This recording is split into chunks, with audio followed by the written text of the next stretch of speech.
महर्षि विश्वामित्र ने श्रीराम से कहा कि अब वे पुण्यकर्मी महात्मा गौतम के आश्रम पर जाए और देवरूपी अहल्या का उद्धार करे।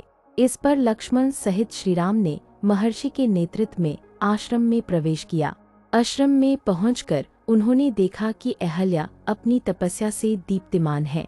वे मायावी प्रतीत होती थीं और चंद्रमा और सूर्य की उज्ज्वलता जैसी प्रभा से युक्त थीं। गौतम के शाप के कारण श्रीराम के दर्शन से पहले तीनों लोकों के किसी प्राणी के लिए उनका दर्शन कठिन था। श्रीराम का दर्शन मिलने पर शाप समाप्त हुआ और वे सबको दिखाई देने लगी। श्रीराम और लक्ष्मण ने बड़ी प्रसन्नता से अहल्या के चरणों का स्पर्श किया। महर्षि गौतम के वचन याद कर अहल्या ने उन्हें आदरणीय अतिथि मानकर पाद्य अर्घ्य आदि अर्पित किया। तत्पश्चात देवताओं की दुंदुभी बज उठी और आकाश से फूलों की वर्षा होने लगी। महात्मा गौतम भी अहल्या के साथ पाकर प्रसन्न हुए। महामुनि गौतम की ओर से विधिपूर्वक पूजा और आदर सत्कार पाकर श्रीराम मुनिवर विश्वामित्र के साथ मिथिलापुरी की ओर चले गए। गौतम के शाप से इंद्र भयभीत और दुखी हो गए।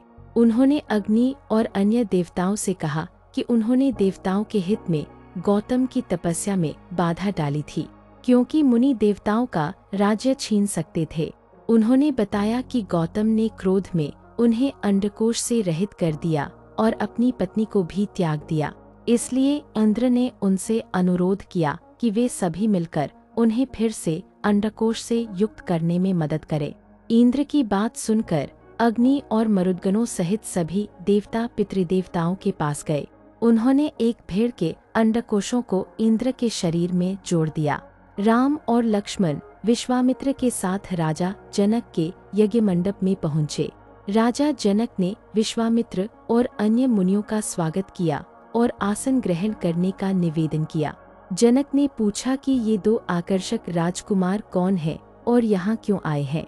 विश्वामित्र ने बताया कि ये महाराज दशरथ के पुत्र हैं, जिन्होंने सिद्धाश्रम में राक्षसों का वध किया और अब महान धनुष के बारे में जानने के लिए यहाँ आए हैं।